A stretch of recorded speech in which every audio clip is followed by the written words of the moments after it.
بسم اللہ الرحمن الرحیم۔ شروع کرتا ہوں اللہ کے پاک نام سے جو بہت بڑا مہربان نہایت رحم والا ہے۔ دوستو، بہنوں، بھائیوں، بزرگوں، السلام علیکم ورحمۃ اللہ وبرکاتہ۔ جنگ احد، غزوہ احد کی قسط نمبر 23 میں ہم آپ کو خوش آمدید کہتے ہیں۔ دوستو، بہنوں، بھائیوں، بزرگوں، حماد بن سلمہ نے روایت کی ہے کہ رسول کریم صلی اللہ علیہ وسلم 7 انصار اور قریش کے ایک شخص کے درمیان موجود تھے کہ مشرکین نے آپ پر حملہ کر دیا۔ آپ نے فرمایا جو انہیں واپس کرے گا وہ جنت میں میرا رفیق ہوگا۔ تو ایک انصاری آیا اور قتل ہو گیا، شہید ہو گیا۔ پھر جب انہوں نے آپ پر حملہ کیا تو آپ نے فرمایا جو انہیں ہم سے واپس کرے گا وہ جنت میں میرا رفیق ہوگا۔ حماد نے بیان کیا ہے کہ 7 انصاری رسول کریم صلی اللہ علیہ وسلم کا دفاع کرتے ہوئے شہید ہو گئے تھے۔ مشرکین کو روکنے اور حضرت محمد صلی اللہ علیہ وسلم کا دفاع کرنے میں تیر انداز صحابہ کا بڑا اثر تھا، اور رسول کریم صلی اللہ علیہ وسلم بھی تیر انداز تھے۔ آپ نے مشرکین کے حملے کے وقت اپنی کمان سے تیر اندازی کی، حتیٰ کہ کمان کی تانت ٹوٹ گئی اور ٹکڑے ہو گئے، اور بصیرت تیر اندازی سے ٹکڑے ٹکڑے ہو گئے۔ اور جن تیر اندازوں نے مارکا کی اس کٹھن گھڑی میں رسول کریم صلی اللہ علیہ وسلم کی مردانہ وار دفاع میں شرط پائی ہے، اور مشرکین کی اذیت سے رسول کریم صلی اللہ علیہ وسلم کو بچانے میں ان کی تیز اور صحیح نشانے پر بیٹھنے والے تیروں کا بہت اثر ہوا۔ ان میں حضرت ابو طالع انصاری اور حضرت سعد بن ابی وقاص رضی اللہ تعالیٰ عنہ شامل تھے۔ احمد نے حضرت انس سے روایت کیا کہ یہ ابو طالع احد کے روز رسول پاک صلی اللہ علیہ وسلم کے آگے جس وقت مشرکین نے آپ پر حملہ کیا تھا تیر اندازی کر رہے تھے، اور جب آپ صلی اللہ علیہ وسلم آپ کے پیچھے آپ کو ڈھال بنائے ہوئے تھے، اور حضرت ابو طالع بڑے زبردست تیر انداز تھے، اور جب آپ تیر پھینکتے تو رسول پاک صلی اللہ علیہ وسلم نگاہ اٹھا کر دیکھنے کے آپ کا تیر کہاں پڑتا ہے، اور حضرت ابو طالع رسول کریم صلی اللہ علیہ وسلم کو دشمنوں کے تیروں سے بچانے کے لیے اپنے سینے کو اوپر اٹھا کر کہتے ہیں یا رسول اللہ، میرے ماں باپ آپ پر قربان ہوں، آپ کو کوئی تیر نہیں لگے گا، میرا سینہ آپ کے سینے کے آگے ہے۔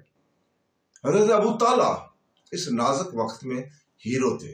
آپ رسول پاک صلی اللہ علیہ وسلم کے آگے اپنے نفس کی وسیل بنا دیتے اور کہتے یا رسول اللہ، میں صبر کرنے والا اور قوت والا ہوں، اپنی ضروریات مجھے بتانا اور آپ جو چاہیں اس کا مجھے حکم دینا۔ حضور پاک صلی اللہ علیہ وسلم کو حضرت ابو طالع نے کہا زبردست تیر اندازی کی، حتیٰ کہ شدید تیر اندازی سے آپ کے ہاتھ سے 3 کمانیں ٹوٹ گئیں۔ بخاری نے بیان کیا اس موقع پر کہ احد کے روز لوگ شکست کھا کر حضور پاک صلی اللہ علیہ وسلم کو چھوڑ کر منتشر ہو گئے، اور حضرت ابو طالع اپنی ڈھال سے آپ صلی اللہ علیہ وسلم کی ڈھال بنے رہے، اور آپ بڑے زبردست تیر انداز تھے، اور اس روز آپ نے 2 یا 3 کمانیں توڑی تھی۔ اور جب کوئی ترکش والا شخص آپ کے پاس سے گزرتا تو حضرت نبی کریم صلی اللہ علیہ وسلم فرماتے اسے ابو طالع کے لیے بکھیر دیا۔ حضرت سعد بن ابی وقاص جو مشہور تیر اندازوں میں سے تھے، وہ بھی لوگوں کے رسول کریم صلی اللہ علیہ وسلم کو چھوڑ کر پرگندہ ہو جانے کے وقت آپ کے ساتھ ثابت قدم رہے، اور آپ ان مخلص اور بہادر تیر اندازوں میں سے تھے جنہوں نے مشرکین کے ان دشمنان کو کوششوں کے باوجود وہ شکست کے بعد نبی کے اسلام کے خاتمہ کے لیے برائے کار لائے۔ ناکام بنانے میں آپ تیز تیروں میں سے حصہ لیا۔ حضرت سعد مصیبت کی گھڑیوں میں کھڑے رہے، اور ان نازک گھڑیوں میں رسول کریم صلی اللہ علیہ وسلم کی ذات قریش کے تندو تیز حملوں کا نشانہ نہ بنا سکے۔ جان باز سعد رسول کریم صلی اللہ علیہ وسلم کے آگے آپ کا دفاع کرتے ہوئے کھڑے ہو گئے تھے، اور اس مقام پر محمود پر ان کو رسول کریم صلی اللہ علیہ وسلم سے دور کرنے میں آپ کا بڑا اثر تھا۔ آپ نے ان کٹھن گھڑیوں میں مشرکین کو 1000 تیر مارے، اور حضرت سعد بن ابی وقاص ہی وہ واحد شخص ہیں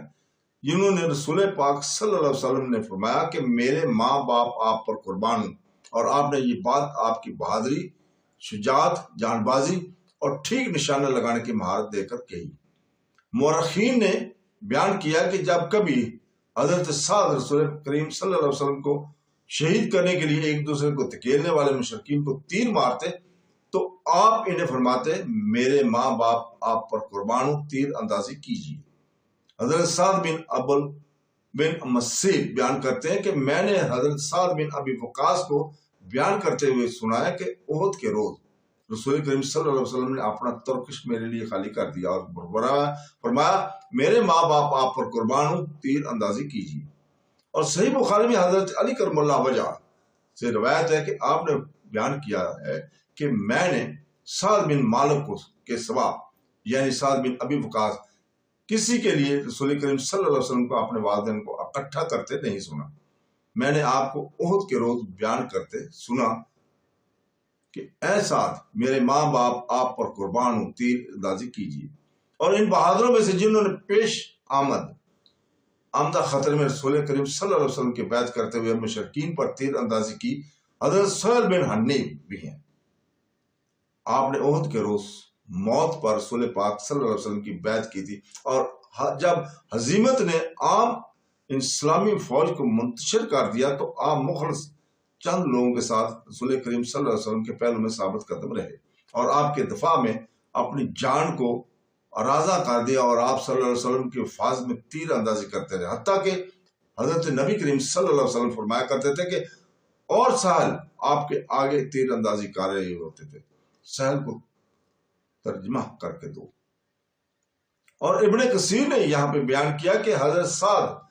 ان چند لوگوں میں سے ایک تھے جو شکست کے وقت رسول کریم صلی اللہ علیہ وسلم کے ساتھ ثابت قدم رہے تھے۔ ابن جریر سے روایت کی گئی کہ ابن کما عارسی نے رسول کریم صلی اللہ علیہ وسلم کو پتھر مارا اور آپ کی ناک اور دانتوں کو توڑ دیا اور آپ کے چہرے کو زخمی کر دیا، جس سے آپ سخت بیمار ہو گئے، اور آپ صلی اللہ علیہ وسلم کے اصحاب آپ کو چھوڑ کر منتشر ہو گئے، اور رسول کریم صلی اللہ علیہ وسلم لوگوں کو بلانے لگے اللہ کے بندو، آپ نے کہا اللہ کے بندو میری طرف آؤ، اللہ کے بندو میری طرف آؤ، پکارنے لگے۔ بس 30 جوان آپ کے پاس جمع ہو گئے حضور پاک صلی اللہ علیہ وسلم کے پاس، اور وہ آپ کے آگے آگے چلنے لگے، اور حضرت طلحہ بن عبید اللہ اور حضرت سعد بن حنیف کے سوا کوئی کھڑا نہ ہوا، اور شاید یہ رسول پاک کریم صلی اللہ علیہ وسلم کے ارد گرد دوسرے بہادروں کے جمع ہونے سے قبل کا واقعہ ہے۔ اور جن لوگوں نے بہادری کا اظہار کیا اور آزمائش کی گھڑی میں ذات نبوی کی دفاع میں بے مثال بہادری دکھائے، ان میں حضرت ابو دجانہ انصاری رضی اللہ تعالیٰ عنہ بھی ہیں، جنہیں رسول کریم صلی اللہ علیہ وسلم نے مارکا کے آغاز میں اپنے تلوار عطا فرمائی تھی۔ حضرت ابو دجانہ ان چند بہادروں میں سے تھے جو سختی گھڑی میں حضور پاک صلی اللہ علیہ وسلم کے ساتھ ثابت قدم رہے تھے، اور آپ نے رسول پاک صلی اللہ علیہ وسلم کو ان تیروں کی بچھاڑ سے بچانے کے لیے جو آپ پر پڑ رہی تھی اپنے وجود کو ایک دیوار کھڑی کر دی تھی، اور آپ نے مشرکین کی کمانوں سے گرنے والے تیروں کے سلاب کے سامنے اپنے جسم کو چوڑائی کے انداز میں رسول کریم صلی اللہ علیہ وسلم کے آگے ڈھال بنا دیا تھا۔ تو دوستو یہیں پہ رکتے ہیں، کل تک کے لیے، کل انشاءاللہ تعالی ہم 24 نمبر جو قسط ہے وہ یہیں سے شروع کریں گے۔ اللہ حافظ۔